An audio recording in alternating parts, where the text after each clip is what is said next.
vinculada justamente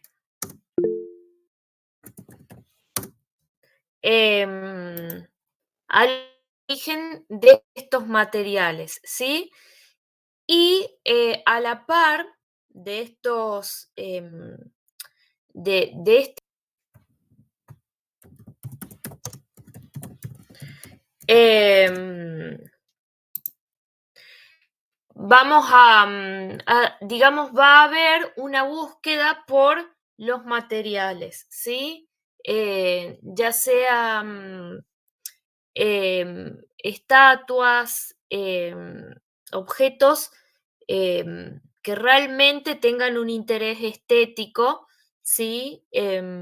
Para decoración, sobre todo vamos a ver con el tema de personas de la aristocracia, ¿sí?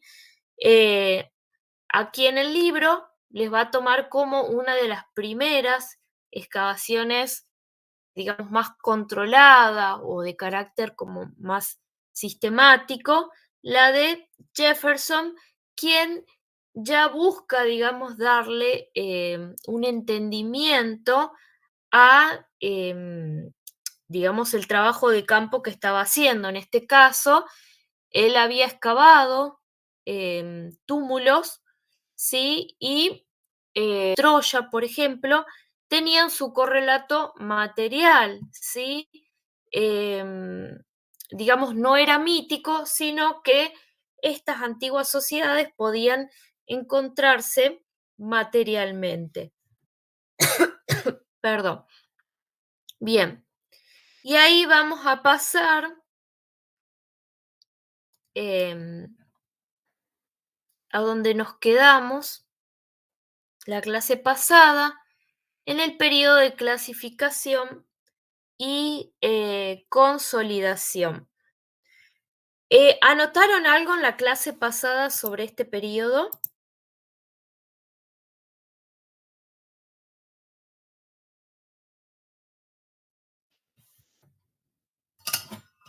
No, profe. Bueno, em, No, ya profe, solamente leí de eso, profe. bueno, cuando llegamos al periodo de clasificación y consolidación, esto ténganlo en cuenta con el profe me dijo que estuvieron viendo un poco sobre las escuelas arqueológicas. ¿Es así? ¿Estuvieron viendo un poco sobre distintas teorías en arqueología? Sí, Sí, profe. vimos todos los autores modernos, las diferencias, digamos, tanto masculinos, o sea, arqueólogos masculinos y femeninos. Vimos lo último, que yo me recuerde, y Ujú. vimos las diferentes variantes de qué es la arqueología, el estudio, la diferencia con la ciencia. O sea, va, porque es una ciencia. Bien, Y así. bien, bien. Bueno, cuando llegamos acá a la etapa de clasificación y consolidación, ya vamos a tener, digamos, la disciplina arqueológica propiamente dicha, consolidada como disciplina. Y lo que se considera como la etapa de clasificación y consolidación va a ser lo que se considere como la arqueología histórico-cultural, ¿sí? Que va a ser, digamos, la primer corriente teórica que se va a dar dentro de la arqueología. Como lo dice la palabra, durante esta etapa, el énfasis que se va a dar en la arqueología va a ser, digamos, el hecho de la descripción y descripción, clasificación, ubicación temporal, ¿sí? Si lo podemos así decir. Bien, en las etapas anteriores, recuerden o tengan presente que, digamos, el énfasis estaba en la recolección de objetos, ¿sí? Para decorar, sobre todo, desde aristocráticos, quienes patrocinaban, digamos, esta búsqueda de materiales. Cuando comienza ya una etapa de clasificación, de consolidación de lo que es la arqueología histórico-cultural, ya va a haber un interés netamente científico por, digamos, por entender ese pasado, pero entender entre comillas, ¿sí? Porque el énfasis va a estar dado en, digamos, ubicar temporalmente a esa materialidad que va a estar definida como culturas distintas de acuerdo a las características, ¿sí? En este caso, ya vamos a ir viendo con mayor detalle. Vamos a tener, por ejemplo, la búsqueda de excavación y ante una cerámica con ciertos rasgos, se la va a definir por el área donde se encontró. Em, por ejemplo,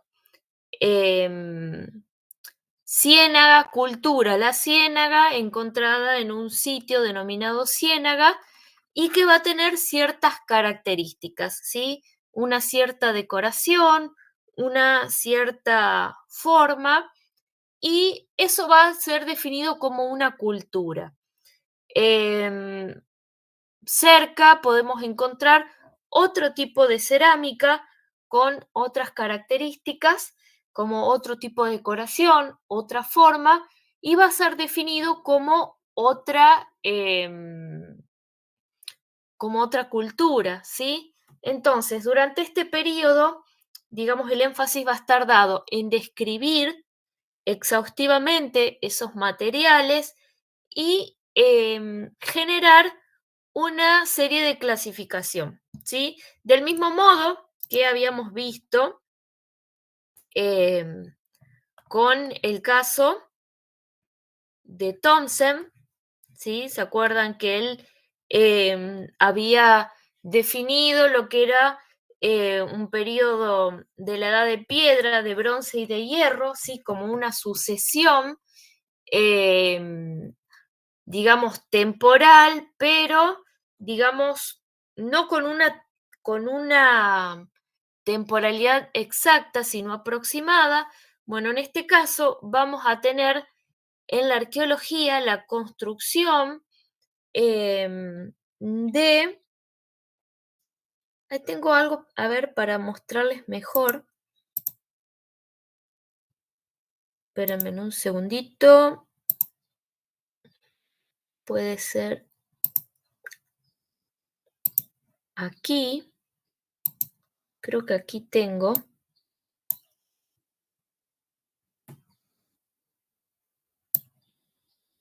A ver, aquí. ¿Ven este cuadrito? Em, es muy, es muy representativo de lo que va a ser la arqueología histórico-cultural en nuestro país, ¿sí? Vamos a tener estos cuadros temporales. En este caso, tienen al costado fechas, pero porque se debe a la incorporación más tardía de lo que fue el carbono 14 y permitió, digamos, generar dataciones más exactas. Pero en un principio, estas clasificaciones, fíjense aquí en este cuadrito, donde tienen nombre de lo que fueron culturas, ¿sí? O fases. Fíjense en Santa Mariana, Belén, Sanagasta, Hualfín, San José. Fueron todos nombres que con los cuales se definieron a culturas en base a los restos materiales y a sus características, ¿sí? Entonces, la arqueología durante este periodo no fue más que una sucesión de culturas, de fases, de acuerdo a las características de las cerámicas y cómo, digamos, cómo temporalmente estas iban apareciendo, ¿sí? O más abajo, en las excavaciones, más arriba, o sucediéndose, digamos, en sectores próximos, ¿sí? Entonces, esto es lo que quiero que entiendan, que en lo que definimos como este periodo clasificatorio, de clasificación y consolidación, vamos a tener, digamos, una arqueología enfocada en generar estos cuadros temporales donde se buscaba ubicar distintas culturas para así entender el pasado, ¿sí? Entonces hay ya un interés por ubicar temporalmente y una descripción exhaustiva de los materiales para poder entender cómo era esa cultura, ¿sí? Pero una de las cosas más importantes que tienen que tener en cuenta aquí es que no hay una explicación sobre lo sucedido en el pasado, ¿sí? Sino más bien esa descripción de culturas, ¿sí? Y cómo se van ubicando temporalmente, ¿sí? Por eso es un periodo de clasificación y lo que se considera como arqueología histórico-cultural. Bien, ahora me gustaría que veamos un pequeño video.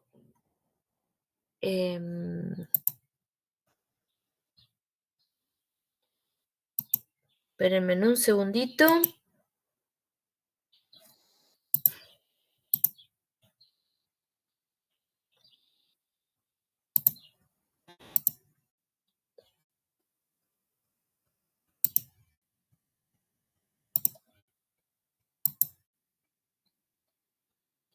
Bien.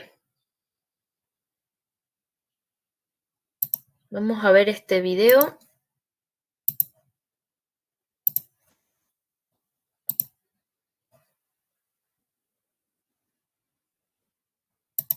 Que conocemos hoy en día ha evolucionado. La arqueología no siempre ha sido la ciencia que conocemos hoy en día. Ha evolucionado a lo largo de la historia. Comúnmente solemos considerar la historia de la arqueología como la historia de los grandes descubrimientos: la tumba de Tutankamón, las pirámides, las ciudades de los mayas, cuevas con arte como la de Lascaux.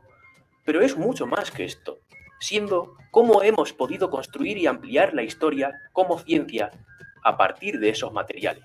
La arqueología como ciencia empezó con una primera fase especulativa, en la que no se hicieron excavaciones como tal, sino que, como el nombre indica, se especulaba y se teorizaba. Esta primera fase duraría desde la antigüedad hasta la edad moderna. Por ejemplo, en la antigüedad sabemos que existía una raza extinta de elefantes en contextos isleños del Mediterráneo que serían encontrados. Una consulta, ¿se escucha bien o se escucha medio cortado? Se escucha bien. Entrecortado. Si yo desactivo... Ay, perdón. Si yo desactivo mi micrófono, ¿me pueden decir si se escucha? Bueno, Por los griegos. El ahí problema se es que escucha ellos asociaban. mejor.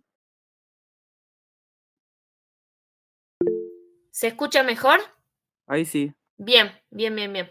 Listo.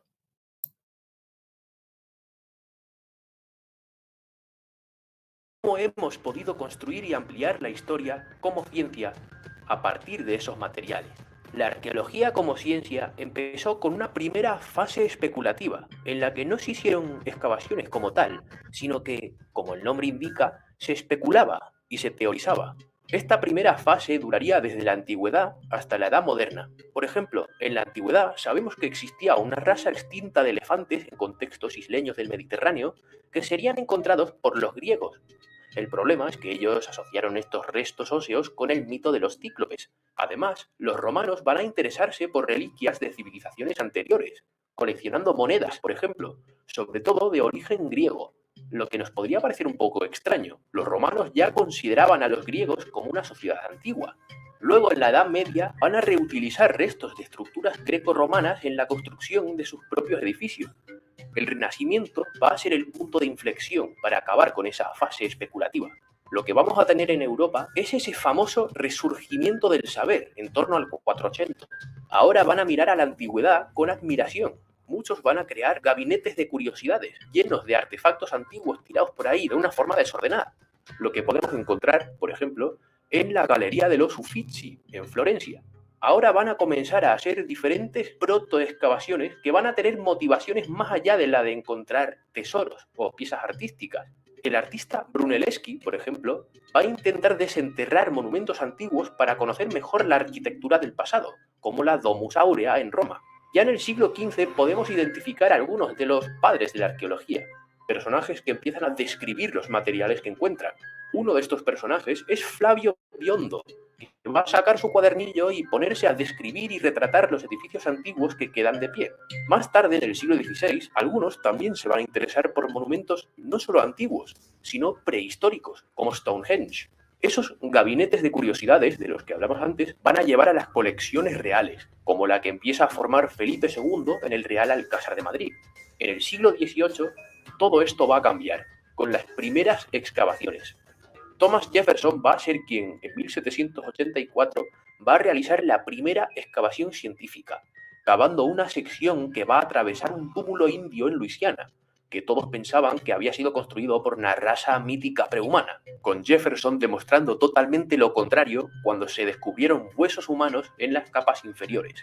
Las primeras excavaciones en Europa se desarrollan en torno al Vesubio, destacándose sobre todo dos de los yacimientos arqueológicos más conocidos del mundo, Pompeya y Herculano. En el año 1710, el príncipe de Lorena se va a enterar del descubrimiento de diferentes piezas de mármol en las proximidades del yacimiento de Herculano, y este va a explorar esa zona para mediante pozos y túneles. El príncipe tuvo bastante suerte porque en una de estas galerías interpretó precisamente el antiguo teatro de la ciudad de Herculano. De hecho, se consideró en ese momento como el primer ejemplar de teatro romano completo que jamás habían encontrado hasta ese momento. Sin embargo, el príncipe de Lorena solo quería enriquecer su colección, así que prácticamente se saqueó el teatro. A imitación del príncipe de Lorena, se continuó realizando esto de una manera más o menos sistemática durante 20 años, hasta que en el año 1748 se va a descubrir el yacimiento de Pompeya. Veremos que todos se van a interesar muchísimo por esas intervenciones en el yacimiento. Va a haber tanto interés a nivel internacional que algunos países van a enviar espías para informar sobre los diferentes progresos en las excavaciones, como en Herculano. Es en este momento cuando llega este señor, Johann Joachim Winckelmann, que era una de estas personas que precisamente pagaba a distintas personas para que le informaran sobre lo que estaban llevando a cabo en estos yacimientos. Winckelmann va a poner un orden cronológico y estilístico en todas estas esculturas que se encontraban en las diferentes colecciones por toda Europa, basándose en su conocimiento del mundo antiguo. Y ahora va a poder diferenciar con claridad lo griego de lo romano. Ahora, en el siglo XVIII, es cuando se usa plenamente la palabra arqueología por primera vez. Son conscientes de que están empleando una nueva disciplina. Va a ser aquí cuando se van a interconectarse las escuelas diplomáticas con estos estudios, lo que generará disciplinas como, por ejemplo, la epigrafía y la numismática. Se van a nacionalizar las grandes colecciones de antes, van a juntar todo lo que tenían ahí metido en las colecciones reales y en los gabinetes y van a fundar museos, como el Museo del Louvre o el Museo Británico. Estas instituciones no van a ser simples almacenes de tesoros, sino que van a actuar como auténticos focos de investigación. En España esta situación va a llegar de una manera un poco más lenta, pero sí se creó como una red de eruditos que estaba relacionada sobre todo con la Iglesia. Además, en el caso de España, las desamortizaciones del siglo... Ahí, por ejemplo, cuando les habla de los museos como los primeros centros de investigación, en nuestro país vamos a tener al Museo de la Plata, ¿sí? El Museo de la Plata justamente va a funcionar con un gran cúmulo de objetos recuperados de excavaciones en el noroeste, ¿sí? Lo que fue la famosa expedición Muñiz Barreto, quien excavó sobre todo tumbas y recuperó grandes volúmenes de restos materiales en buen estado, ¿sí? Tengan en cuenta también que hay un énfasis por la recuperación de objetos estéticamente bonitos, ¿sí? Bien, y estos materiales de la colección Muñiz Barreto van a ser llevados al Museo de la Plata, donde, digamos, van a comenzar a funcionar las primeras investigaciones de esos, bueno, de los restos del pasado. Tengan en cuenta también que, digamos, con lo que fue la mal llamada campaña del desierto, también se van a obtener restos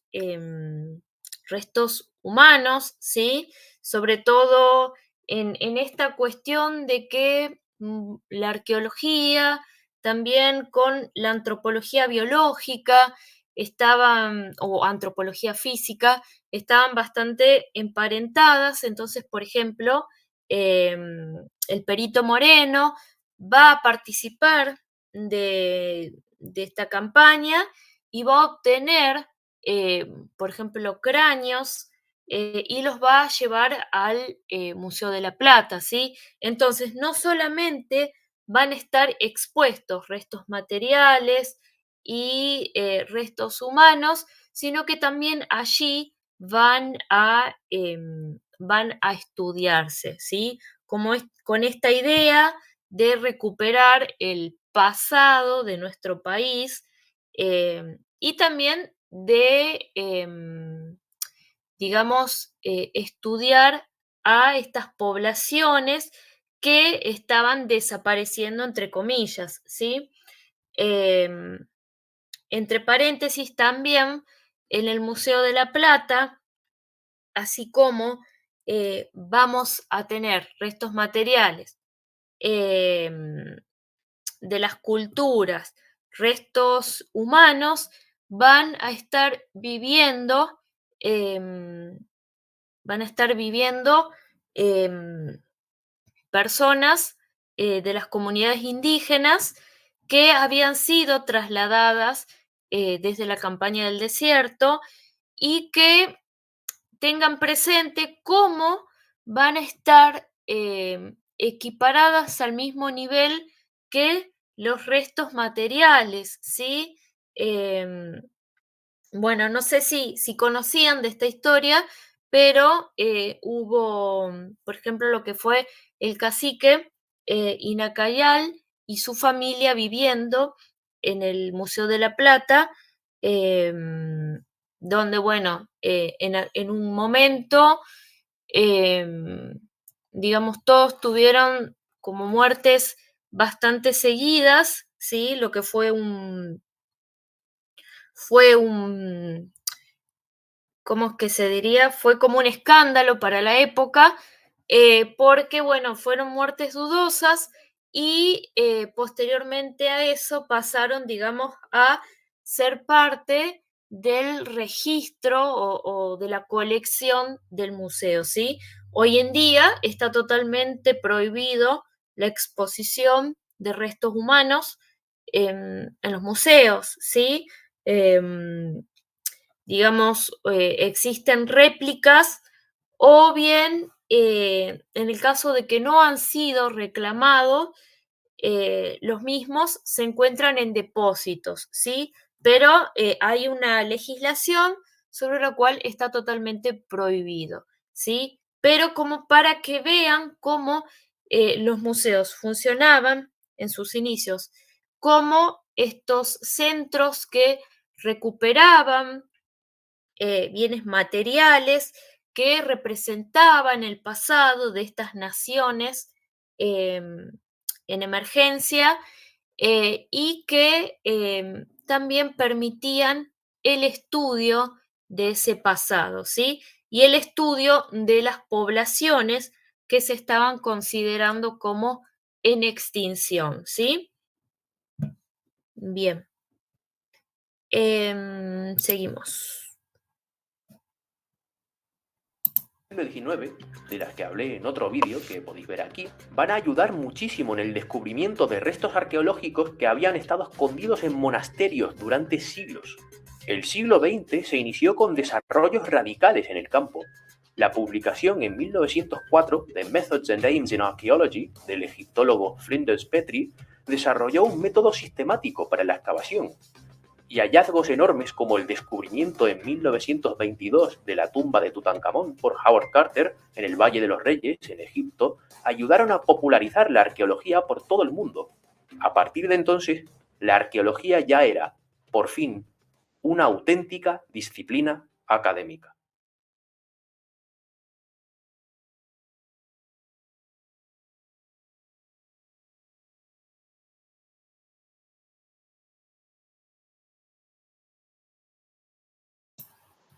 Bien.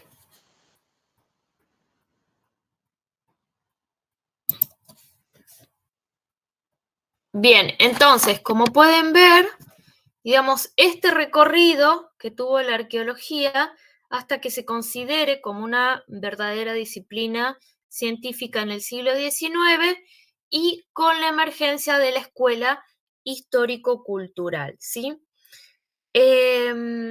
Hacia los años 50, 60, vamos a tener el desarrollo de otra escuela en arqueología, que va a ser la nueva arqueología, ¿sí?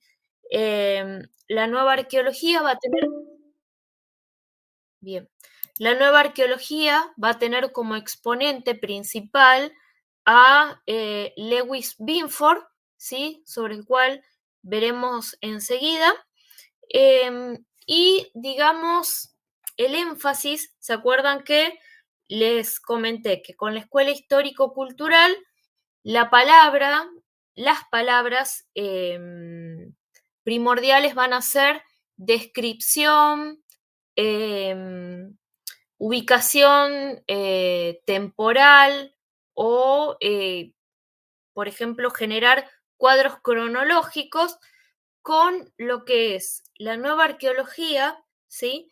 El énfasis va a estar dado en explicar, ¿sí? Explicar o entender el pasado. Bien, ahora, y antes de continuar, vamos a trabajar con el texto que les di de Binford. Bien, me gustaría que yo les voy a dar una serie de preguntas, ¿sí? Cortamos y nos vamos a volver a conectar en otro enlace. Bien, del texto de Binford me gustaría que vean por qué para el autor, ¿sí? El arqueólogo es más que un simple descubridor de tesoros. ¿Sí? ¿Qué es lo que dice él que es la arqueología? Me gustaría. Eso por un lado. Y por el otro, ¿qué método propone él que se debe utilizar en la arqueología para trabajar con el pasado? ¿Sí? Método de las ciencias sociales, de las ciencias naturales, ¿sí? Vean en el trabajo qué es lo que opina él, ¿sí? Sería el Profe, capítulo... ¿me puedes repetir la segunda pregunta? Sí, bien. La segunda pregunta sería, ¿qué método dice él que debería adoptar la arqueología? ¿Sí? Cuando hablo de método, me refiero, sí, a las ciencias sociales, a las ciencias naturales. ¿Y por qué? Sería el capítulo 1 hasta donde dice los grandes interrogantes de la arqueología, ¿sí? Ahí no, esto no lo lean, ¿sí? Esa parte. Profe, disculpe, yo ya lo hice, ¿se lo puedo decir ahora o después? No, después cuando... Yo pensé que era tarea, por eso lo hice para hoy. Ah, bien. No. ¿Después? Bueno, Sí, ya después. Son 9:49. Les doy hasta las 10:30, ¿sí? Vuelvo a generar otro enlace a las 10, ¿sí? Para que nos dé el tiempo. Vuelvo a generar otro enlace, se los mando al grupo y si tienen alguna duda, consulta, yo voy a estar acá conectada, así que me van haciendo saber, ¿sí?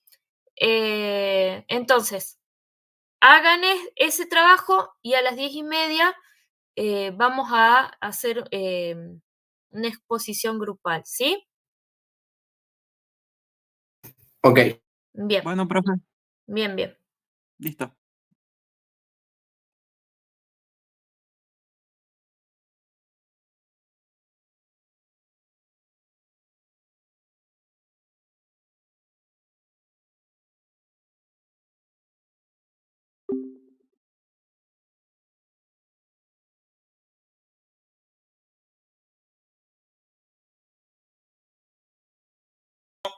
yo puse la arqueología consiste en la transposición de manera literal de la información estática contenida en los restos materiales observables para reconstruir la dinámica de la vida de una cultura. Ajá. Bien, y antes de ir a esto de lo estático y lo dinámico, ¿por qué no es simplemente descubrir? Bien, porque es el arqueólogo que tiene que interpretar, digamos, Muy los bien. restos materiales. Interpretar, ¿sí? Es interpretar los restos materiales. Y aquí es donde viene lo que dice el compañero, que se trata de esta conexión, ¿sí? Entre ir de lo dinámico del presente a lo estático del pasado, ¿sí? ¿Y por qué piensan que hablamos de lo estático del pasado? ¿Qué pasa con esos restos materiales con el que trabaja el arqueólogo?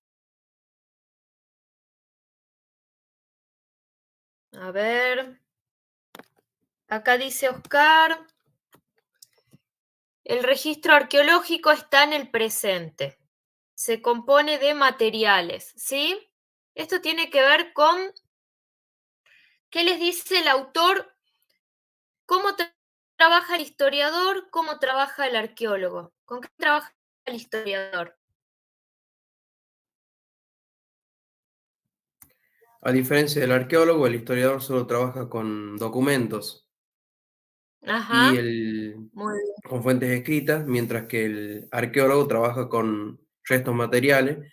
Y bueno, como dijo el compañero, nosotros debemos encontrarle un sentido, darle un contexto para definir qué es o para qué se utilizó. Bien. Sí, muchas veces una de las cuestiones con el hecho de trabajar con documentos escritos, ¿sí? Tiene que ver con que la persona que la escribió muchas veces tergiversa la información o, digamos, está avalando a un determinado sector, o qué pasa con aquellos que no tienen acceso a la escritura, ¿sí?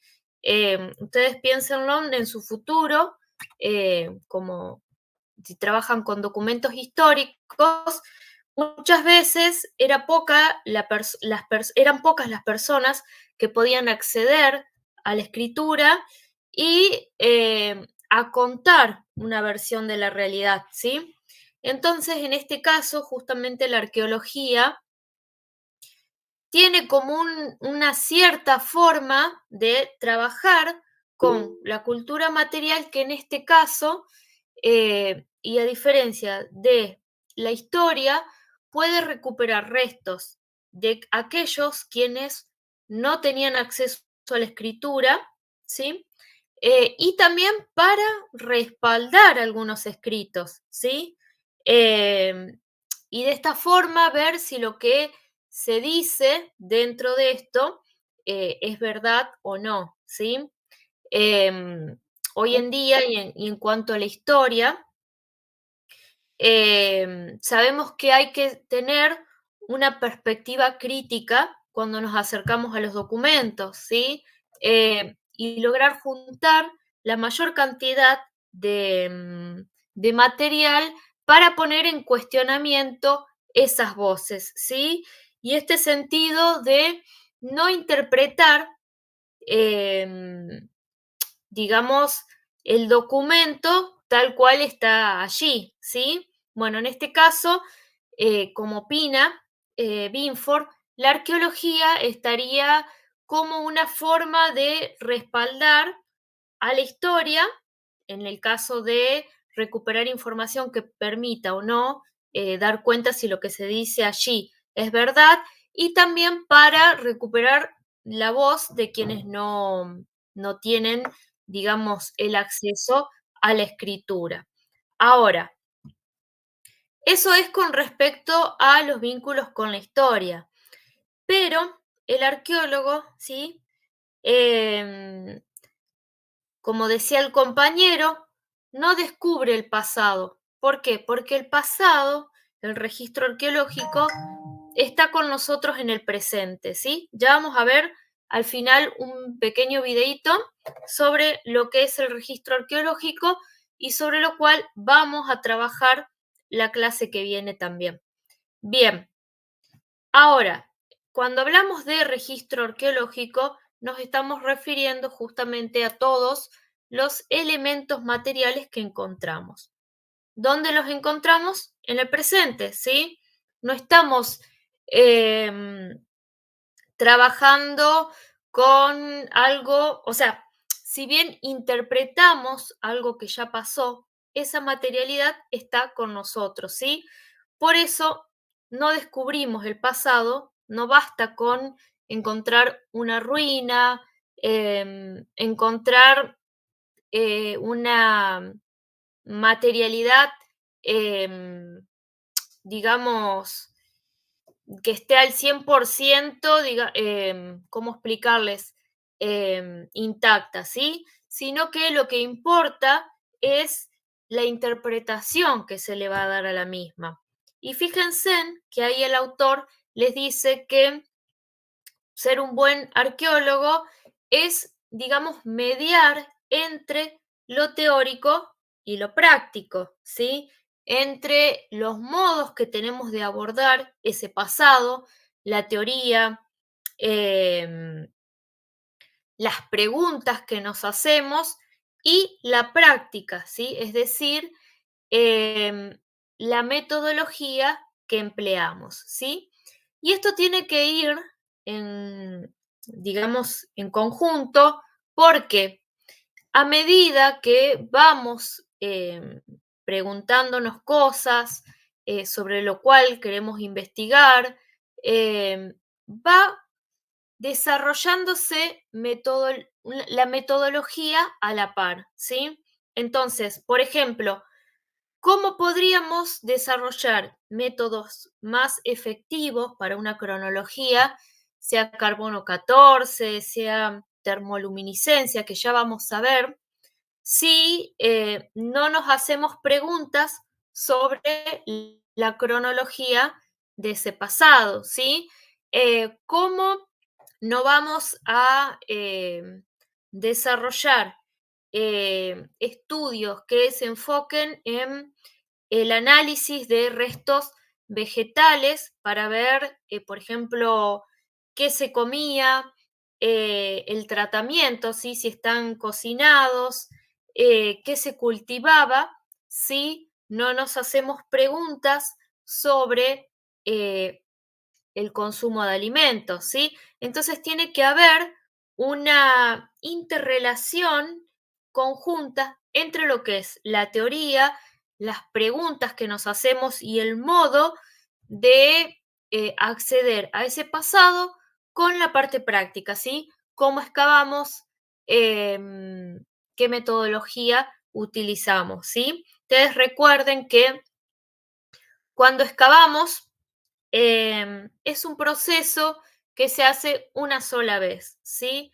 Entonces, no podemos volver a, a generar ese contexto tal cual estaba antes que lo excavamos, ¿sí? Entonces, es necesario que cuando estemos frente a esa materialidad, nos hagamos las preguntas necesarias para evitar después, digamos, tener problemas en el sentido de, uy, me olvidé de registrar esto, uy, se me contaminó la muestra y ahora ya no puedo acceder porque ya está alterado, ¿sí? Entonces, como para que entiendan que, según el autor, entonces uno interpreta ese pasado y tiene que estar esta vinculación entre teoría y práctica. Ahora, ese pasado está con nosotros en el presente. Y fíjense que esos restos materiales, dice, son estáticos. ¿Qué quiere decir con esto? ¿Qué se les ocurre? Cuando dice de lo estático y de ir a lo dinámico.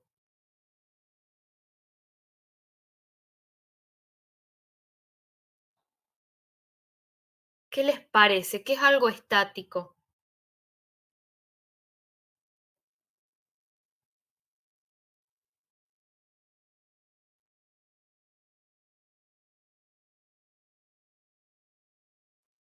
Ajá, algo quieto. Bien. Bueno, justamente tiene que ver con que los restos materiales por sí mismos no nos dicen nada, ¿sí? Al contrario que cuando uno trabaja con un documento escrito, ¿sí? En el documento escrito, por más que sea verdad o no, nos cuenta algo. En el caso de la materialidad arqueológica, ¿sí? Una vasija por sí mismo, un fogón, no nos dice nada, sino que somos nosotros quienes tenemos que darle un sentido, darle una voz. Bien, son producto de la dinámica de las acciones humanas. Cuando hablamos de dinámica, hablamos de esas acciones humanas que se dieron en el pasado, sea, por ejemplo, cocinar un alimento, generar una actividad de caza y el descuartizamiento de la presa y el consumo de ese alimento. Entonces, estas actividades son todas dinámicas, ¿sí? Surgieron en un pasado, quedaron los restos materiales que por sí mismos no nos dicen nada, están estáticos. Entonces, a esto va Binford cuando dice, debemos ser capaces de entender a partir de la estática, ¿sí? La dinámica del comportamiento o de las acciones que ocurrieron en el pasado. ¿Se entiende esto?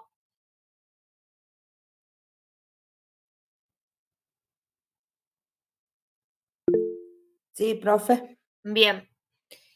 Ahora, en la segunda pregunta, él les decía, ¿qué método debía utilizar la arqueología para interpretar ese pasado?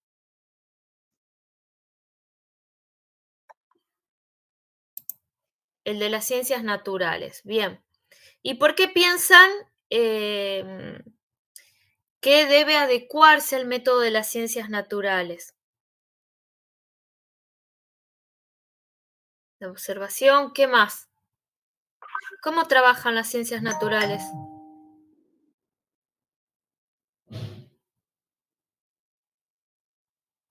¿Qué les parece? Cuando uno va a un laboratorio, ¿qué ocurre?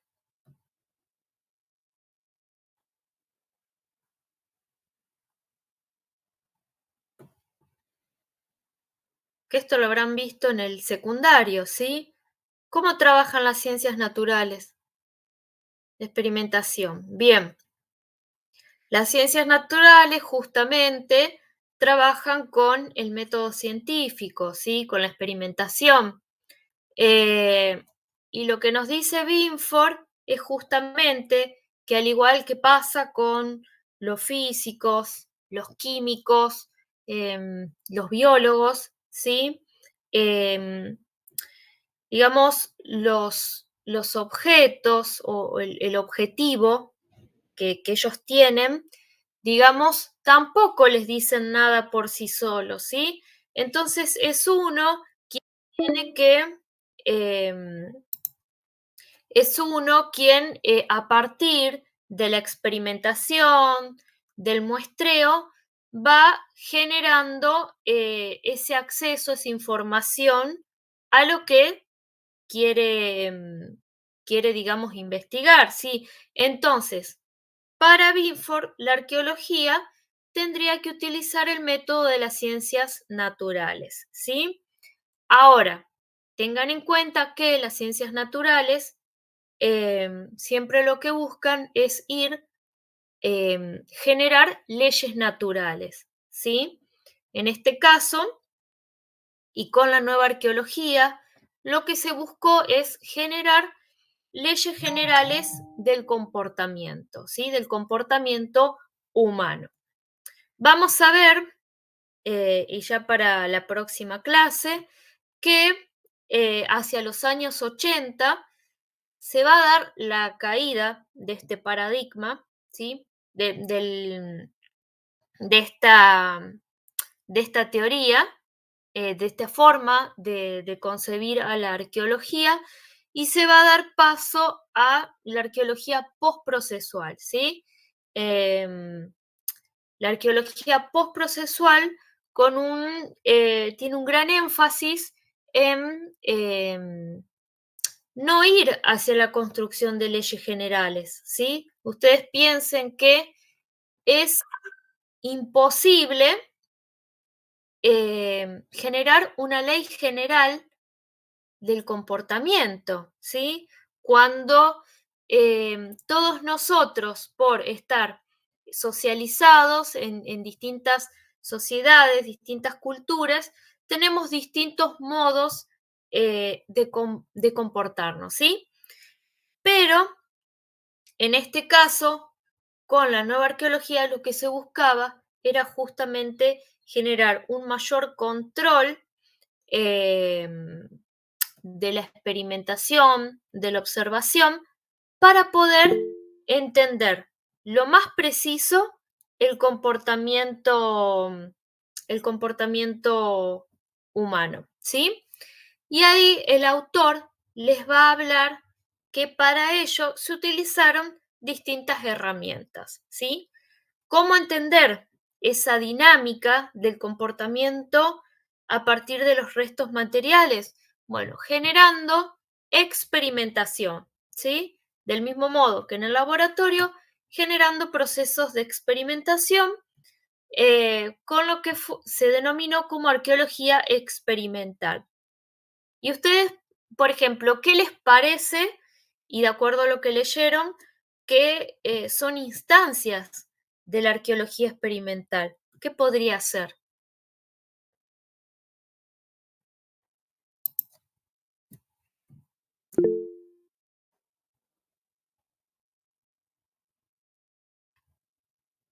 ¿Qué les parece que podría ser un proceso de experimentación actual para entender el pasado?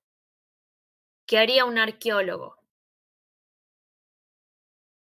También ahí en el trabajo él les habla, les da ejemplos. Datación con carbono 14. De experimentación, que, por ejemplo, no estamos hablando de cronología, sino, ¿qué les parece a ustedes que podría ser un modo de experimentación que usan los arqueólogos hoy en día para interpretar ese pasado? Ahí Binford les da algunos ejemplos. ¿Qué podrían hacer? Si yo quiero, por ejemplo, ver, no sé, qué tipo de herramientas, el uso de determinadas herramientas de piedra.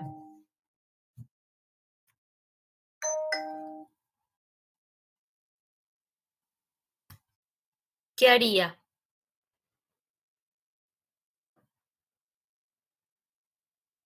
¿Qué harían ustedes como arqueólogos si quisieran saber cómo se utilizan determinadas herramientas de piedra?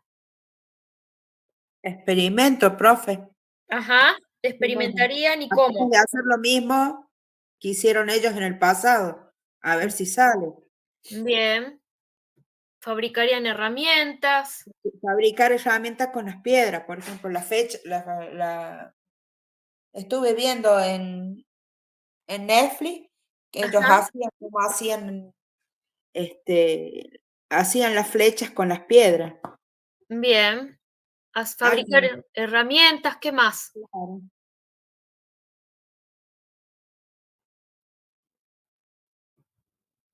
Las utilizarían, ¿sí? Emularían un proceso de caza, ¿sí? Ver si sirven para descarnar, para quitar la piel. Fabricarían. Trata de crear lo mismo del pasado, profe. Exactamente, ¿sí? Generar instancias de experimentación para ver cómo quedan los restos materiales, ¿sí? Por ejemplo, si hacemos un fogón y lo dejamos al aire libre, ¿qué prevalece? ¿Qué no? Ir también, esto en este caso, por ejemplo, y los huesos de animales se denomina como tafonomía, ¿sí? Ver cómo el paso del tiempo altera los restos óseos, las marcas que dejan los animales, ¿sí? Los carnívoros, los roedores, la vegetación, ¿sí? Son distintos procesos de experimentación que a nosotros nos sirven justamente para poder entender el registro arqueológico, ¿sí? Con eso se refiere el autor. Y fíjense en que él les cuenta que llevó a cabo distintos trabajos con comunidades, dice los Kunk de África, después con grupos inuits, entre otros, para ver, digamos, cómo estas poblaciones viven, cazan, se organizan en su vida cotidiana para así poder, digamos, interpretar el registro arqueológico, ¿sí? Entonces, a esto nos referimos con la arqueología experimental, ¿sí?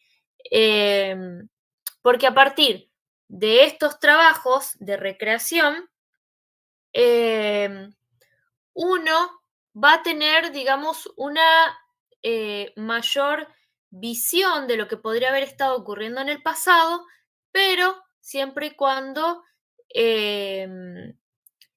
teniendo, digamos, controlado metodológicamente, ¿sí? Porque de nada nos sirve hacer recreaciones y, digamos, pensar distintos tipos de actividades que pasaron y dejaron esa materialidad cuando no hay un control fehaciente de lo mismo, ¿sí? No se tiene que agotar, perdón, no tiene que quedar en ideas, sino que hay que ir a la materialidad, ¿sí? Y a un mayor control experimental de los resultados. Bien, por eso es que él dice que la arqueología tiene que utilizar el método de las ciencias naturales, ¿sí? Un mayor control minucioso y generar leyes generales para así comprender ese comportamiento del pasado. Bien, ahora me gustaría que veamos 6 minutos. Este videito que habla sobre, espérenme un segundo, sobre el registro arqueológico.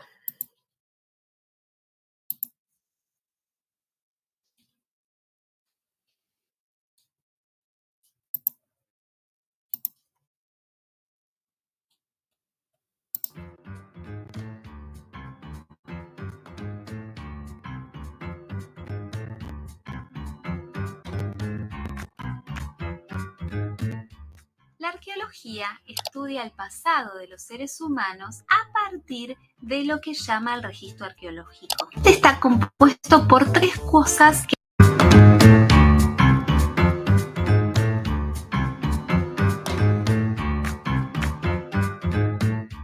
La arqueología estudia el pasado de los seres humanos a partir de lo que llama el registro arqueológico. Este está compuesto por tres cosas que son importantes. Una son los restos materiales que produjeron, que usaron o que modificaron los seres humanos en el pasado. Estos pueden ser de origen humano, de que generaron las personas, como una vasija cerámica, una punta de flecha, objeto de metal, pero también naturales que no fueron producidos por los seres humanos, pero que fueron o modificados o que nos dan información, por ejemplo, sobre la alimentación. También pueden ser cosas que no pueden moverse, como un fogón o la misma arquitectura.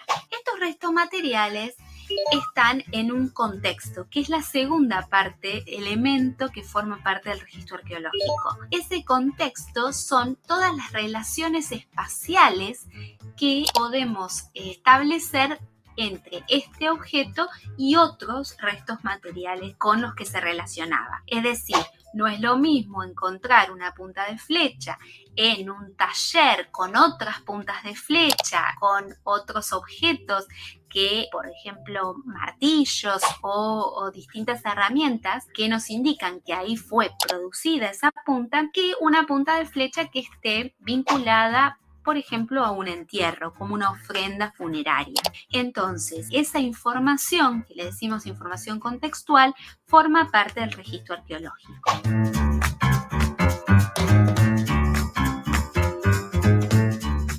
La tercera pata es lo que llamamos procesos de formación. ¿Y qué significa esto? Que los objetos que estudiamos y que nos dan información sobre los seres humanos en el pasado probablemente fueron depositados y pasó un tiempo considerable hasta que nosotros los encontramos. Y en ese tiempo actuaron una serie de procesos naturales y humanos que pudieron haber afectado su integridad, digamos, la forma en la que lo encontramos y también el contexto de ese resto. ¿Qué significa? Procesos naturales como el agua de lluvia o un río, un animal que pudo haber tomado esa punta de flecha, esa vasija o las semillas cocinadas por esa sociedad humana en el pasado y se la pudo haber llevado a su guarida, o los procesos de oxidación hicieron que el objeto de metal que era de un color más amarillo lo encontramos de color verde. Son una serie de cuestiones, digamos, de procesos que se dan naturales y humanos también, porque otros seres humanos antes que nosotros pudieron haber encontrado o modificado esos restos materiales y que nos dan información de lo que pasó desde que ese objeto fue abandonado por la sociedad que nos interesa hasta la actualidad que lo estudiamos.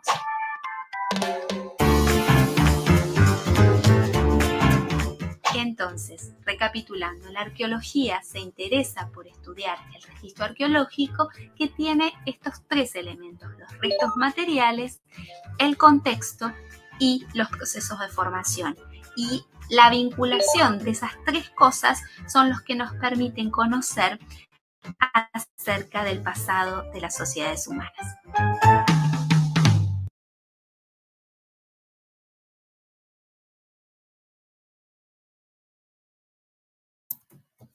Bien, bueno chicos, sobre esto trabajaremos la clase próxima sobre el contexto arqueológico, ¿sí? El cual, si bien está compuesto por estas tres patas, que son los elementos, materiales, el contexto en el cual uno lo encuentra y los procesos de formación, que también veremos la clase que viene, tiene mucho que ver la interpretación que le da el arqueólogo, ¿sí? Y la corriente teórica del momento, ¿sí? La clase que viene vamos a ver esto vinculado a la arqueología procesual, como estamos trabajando ahora, y luego lo veremos con la arqueología postprocesual, ¿sí? Bien, entonces,